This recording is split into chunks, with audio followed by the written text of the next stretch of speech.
지난 주말 탄핵 집회에 주최 측 추산 200만 명이 모였습니다. 집회에 모인 시민들은 대통령 탄핵을 외쳤고요. 국회는 윤석열 대통령의 탄핵 소추안을 통과시켰죠. 12월 3일 비상겸 사태로 다시 한번 예전 과거 군부 독재 시대로 역행하는 것 아닌가 이런 위기에 처했었는데요.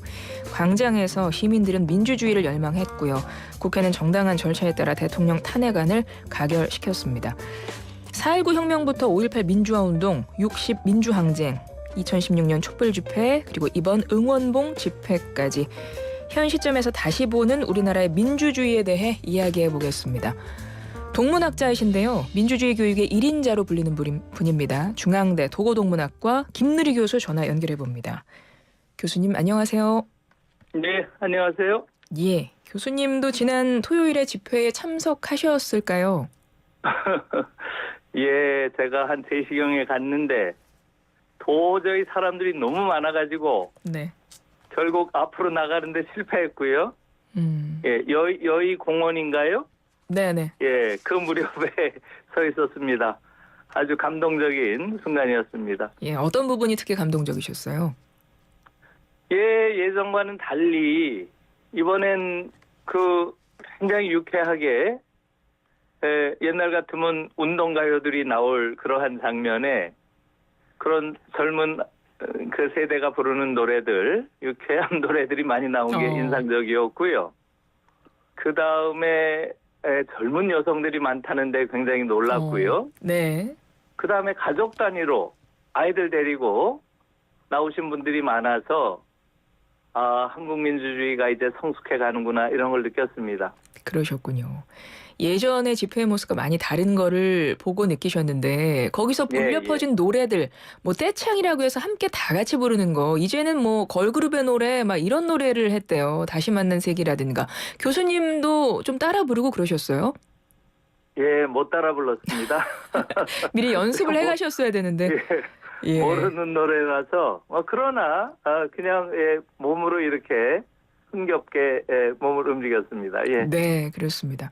사실 집회 이야기를 하면서 되게 유쾌한 자리였다 이렇게 표현은 하셨지만 사실은 이것은 오늘 그래서 저희가 이 시간을 준비했는데 이게 국민이 뽑은 대통령 또 한 번 국민의 손으로 끌어내리는 일이 벌어진 거거든요. 굉장히 가슴 아픈 일이고 되게 엄중히 바라봐야 하는 심각한 사안이기도 합니다. 그래서 오늘은 이 한국 민주주의 역사에 대해서 좀 교수님과 짚어보려고 하는데요. 교수님, 네. 이런 일이 왜 또 다시 반복됐을까요? 예, 한국 민주주의는 분명 아주 위대한 민주주의예요. 지금 아시아에서 우리처럼 이 정도 수준의 민주주의를 하는 나라는 없습니다. 제 가까운 친구 중에 도쿄대, 베이징대 교수들이 많이 있는데요. 네. 이분들이 정말 부러워해요. 어떻게 이런 다이나믹한 민주주의를 할 수 있는가 하는 걸 부러워하고요. 예, 그 부분은 분명 우리 민주주의가 가지고 있는 아주 자랑스러운 점이라고 생각하는데요. 동시에 이러한 민주주의에 대한 부정이 반복되는 것은 결함이 있다는 얘기죠. 네네. 어디에 결함이 있을까요? 저는 우리 교육에 근본적인 문제가 있다고 보고 있어요. 지금 이번 경우는 특히 한국 교육이 배출한 이른바 최고의 엘리트라고 하는 그러한 인물이 벌인 일이지요. 네. 저는 이것이 우연이라고 생각 안 해요. 한번 생각해 보세요. 네. 한국 교실에서 12년 동안 교육을 받으면 성숙한 민주주의자가 될까요? 아니면 위험한 파시스트가 될까요? 이건 저는 굉장히 중요한 질문이라고 봐요. 그래서 지금 이른바 한국 교육이 길러낸 최고의 모범생이다 하는 집단일수록 훨씬 더 민주적이지 않다는 거죠. 그것을 윤석열이 아주 확실하게 보여주었다. 저는 그렇게 보고 있어요. 앞서 우리나라의 민주주의, 이런 수준의 민주주의는 외국에서도 부러워한다라고 표현을 하셨습니다. 그래서 이거 좀 여쭤볼게요. 먼저 민주주의의 정확한 정의를 한번 해 주시고요. 그렇다면 우리나라의 민주주의는 어떤 모습이기에 해외의 부러움을 사는가? 그거 좀 여쭤볼게요. 예. 민주주의라는 건 사실은 서양 정치 사상에서 들어온 측면이 강하지요. 네. 예, 데모크라시 하는데요. 데모라고 하는 것이 민중, 인민, 국민, 대중, 시민 뭐 여러 가지 의미로 쓰일 수가 있어요. 네. 영어로 하면은 people 정도가 되겠습니다. 예, 크라시라고 하는 건 지배라는 뜻이에요. 그러니까 데모크라시 하면 민중의 지배, 국민의 지배, 시민의 지배 뭐 이렇게 설명할 수 있겠어요. 네네. 그런데 더 정확하게 말하자면 예, 데모크라시라고 하는 것은 국민의 지배이기도 하지만 특정 집단의 구성원들의 지배예요. 우두머리가 지배하는 게 아니고 네네. 그 집단이 국가가 됐던 사회가 됐던 특정 집단의 구성원들이 스스로 지배하는 것, 이게 민주주의죠. 예. 그러니까 국가 단위에서 보면 국민의 지배가 되겠죠. 그런데 지금 한국의 민주주의는 사실은 결함이 있는 거죠. 정치 민주화는 한국이 굉장히 잘 된 나라예요. 네. 우리는 일반적으로 정치 민주화만 이야기를 하는데 정치 민주화는 비교적 잘 돼 있지만 사회 민주화 한번 생각해 보세요.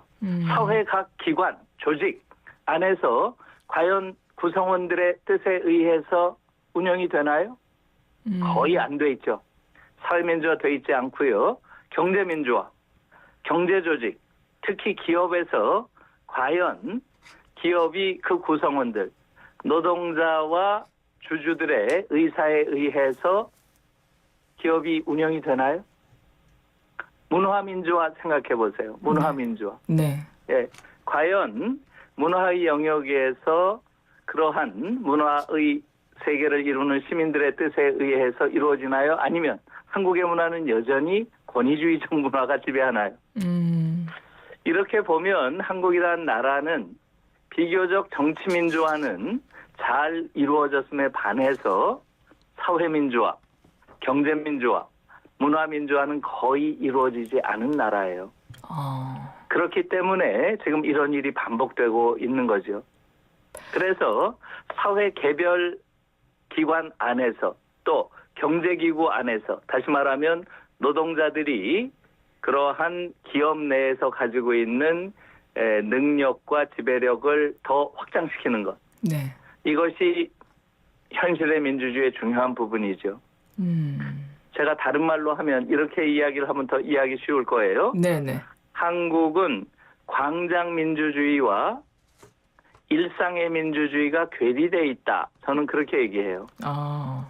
광장에서는 막 민주주의를 외치는데 이제 시위가 끝나고 집에 돌아가면 집에 돌아갈 때부터 서서히 변신해요. 그 집에 도착하면 평소에 그런 아주 가부장적인 애비가 돼 있고요. 그 다음날 학교에 가면 아이들을 아주 권위주의적으로 들들 볶는 교사가 돼 있고요. 혹은 회사에 가면 갑질을 일삼는 상사가 돼 있어요. 그럼 민주주의 어디서 해요? 우리의 경우는 이 광장의 민주주의와 일상의 민주주의가 너무 괴리돼 있어요. 예. 그래서 이제는 우리가 봤지만 우리 광장 민주주의가 얼마나 위대해요. 이 위대한 광장 민주주의가 일상에 확산되고 일상에서 심화되고 뿌리 내리도록 하는 것. 네. 이것이 가장 큰 과제다. 이렇게 생각해요. 그렇군요. 지금 말씀하셨지만 광장 민주주의는 굉장히 수준이 높고 세상을 바꾸는 변화를 이끌어내는 그 힘이 있는데 일상의 민주주의 그리고 아까 사회 민주화, 경제 민주화, 문화 민주화 이런 것은 아직 취약하다고 말씀을 하셨고 실제 저희가 느끼는 것도 삶의 현장에서 학교라든가 직장에서 어떤 조직 문화라든가 그러니까 경직된 뭐 군대 문화 이야기도 많이 나오지 않습니까? 보면 맞습니다. 예 여전히 그렇게 민주화가 된 것 같지 않습니다. 일상은 그 왜 그럴까요? 그러니까요. 지금 그런 부분은 무엇보다도 교육과 관계가 많죠. 우리가 12년 동안 학교 교육, 공교육을 받으면서 성숙한 민주주의자가 되는 게 불가능해요. 네. 왜냐하면 지금 한국의 학교를 지배하는 원리가 뭔가요? 아이들을 무한히 경쟁시키고요. 끊임없이 아이들을 우열을 나누지요. 네. 그리고 우월한 자가 지배하는 걸 당연한 질서라고 생각해요. 잘 생각해 보세요. 네네. 경쟁, 우열, 지배. 이것은 민주주의의 원리가 아니에요. 이건 파시즘의 원리예요. 민주주의자들은 세상을 그렇게 안 봐요. 민주주의자들은 무한 경쟁이 이루어지는 곳이라고 세상을 보지 않고요. 네. 이 세상은 다양한 고유한 가치를 가진 사람들이 존중받는 곳이죠. 이 세상은 우열을 나누는 그러한 곳이 아니죠. 네. 그러한 다양한 능력들이 서로 존중받고 그것이 서로 교류하고 소통하는 이러한 곳이고요. 이 세계가 지배와 복종의 원리에 의해서 움직이는 게 아니죠. 평등한 가운데 다양성이 인정받는 곳, 이렇게 보는 게 민주주의자의 관점이죠. 네. 한국에서 12년 교육을 받으면 과연 민주주의자가 될까요? 파시스트가 될까요? 한국 교육의 문제는 한국 교육에 어디에 결함이 있어서의 문제가 아니에요. 네. 한국 교육은 우리가 정상이라고 생각하는 것, 경쟁, 우열, 지배, 이런 것들 자체가 잘못된 거라는 거죠. 그래서 저는 그것을 정상성의 병리성, 이런 개념으로 이야기하고 있어요. 우리가 정상이라고 하는 것 자체가 병들어 있을 때 그러한 사회에 너무나 잘 적응하는 자는 병자인가요? 정상적인 자인가요? 이런 물음이에요. 네네. 아주 근원적인 물음입니다. 그래서 저는 한국 교육의 원리 자체를 바꿔야 된다. 이제는 더 이상 경쟁 교육, 우열을 나누는 그 교육, 지배와 복종을 가르치는 교육, 이런 교육을 해서는 안 된다는 게 제가 교육혁명을 주장하는 이유입니다. 결국 교육이 바뀌어야 된다 이런 말씀이시군요. 결국은 그렇죠. 무한 경쟁. 네. 그게 이제 근원적인 문제라는 거죠. 그렇군요. 무한 경쟁을 가르치는 그 교육이 이번 우리나라 민주주의 어떤 취약한 고리를 만들어내는 근본적인 원인이다라고 지적을 하셨는데, 그렇다면 외국의 경우 솔직히 우리나라는 무한 경쟁, 뭐 주입식 교육 예전부터 말이 많았습니다. 근데 뭐 미국이라든가 또 이제 독일 문화를 전공을 하셨으니까요. 그런 독일 같은 경우 뭐 선진 민주주의라는 말도 합니다. 그런 데는 그럼 우리와 교육이 다른가요? 그래서 민주주의가 선진 민주주의 이렇게 표현이 되는 걸까요? 어떻게 보십니까? 그렇죠. 맞습니다. 독일의 경우는 지금 학교 교육에 있어서 학교 교육의 기본적인 그 이념이 바로 경쟁 교육은 야만이다라는 거예요. 경쟁 교육은 야만이다. 그러한 모토하에 1970년에 교육 개혁을 했고요. 네. 70년이니까 벌써 한 50년이 넘었죠? 네네. 반세기 이상 그런 교육을 해왔고요. 그렇게 해서 학교 안에 일체의 경쟁이 없어요. 등수도 없고 석차도 없고요. 우열을 나누는 행위 자체가 금지돼 있어요. 학교 간의 경쟁도 없고요. 대학 입학 시험도 없어요. 고등학교 졸업 시험만 보고 거기엔 90% 이상이 붙습니다. 거기에 붙은 아이들은 원하는 대학, 원하는 학과를 원하는 때에 갈 수 있도록 다 열어놨어요. 그런 교육을 50년 동안 하니까 지금 독일인들은 어떤 인간이 됐나요? 지금 가장 성숙한 민주시민이 사는 곳이라고 인정받고 있어요. 지금 한국에서는 교육만 올바로 이루어진다면 우리가 가지고 있는 광장 민주주의의 잠재력이 있잖아요. 네. 그걸 통해서 아주 폼나는 나라가 될 수 있다. 저는 그렇게 생각하고 있어요. 네. 그러면 대한민국의 민주주의가 더 성숙하고 단단하게 성장하기 위해서는 결국 교육이 바뀌어야 한다. 네. 그런데 교육만은 물론 아니죠. 100년지 대계지 않습니까? 교육은 시간이 많이 걸리지 않습니까? 그렇죠. 뭘 어떻게 함께 해야 될까요? 그것도 이제 함께 가야 되지만 가장 우선적으로는 당연히 정치 구조의 문제가 있는 거죠. 지금 한국의 정치 구조의 문제는 뭘까요? 우리가 민주주의가 어느 정도 됐다고 하지만 잘못된 정치 구조, 정치 제도 때문에 그 민주주의가 위협받고 있는 거죠. 지금 이번에 우리가 배운 건 뭐예요? 분명한 게. 우리의 대통령제, 이 제왕적 대통령제는 이건 민주주의와 같이 가기 어렵구나 하는 걸 배웠죠? 네네. 너무나 결함이 많은 거예요. 지금 사실 윤석열의 경우는 이건 뭐 대통령이라기보단 제왕이죠, 제왕. 누구도 견제할 수가 없어요. 그러니까 이건 윤석열에게도 문제가 있지만 제도 자체에 문제가 있다는 거죠. 그래서 요번에 반드시 네. 지금 다음 무슨 대통령을 뽑는 게 중요한 게 아니에요. 지금 중요한 것은 이러한 잘못된 제도를 바꾸는 것이죠. 예. 그래서 권력 구조의 문제 반드시 바꿔야 되고요. 분권형 대통령제라든가 아니면 의원 내각제 여기에 대한 아주 진지한 검토가 필요해요. 현재의 대통령제는 반민주주의를 조장한다. 이것을 분명히 이번에 배운 것이죠. 네. 또 하나 중요한 것은 바로 선거제도예요. 우리가 민주주의를 이루었지만 지금 우리가 가지고 있는 선거제도는 국민의 뜻을 포용하는, 반영하는 이런 제도가 아니에요. 완전히 왜곡시키는 제도예요.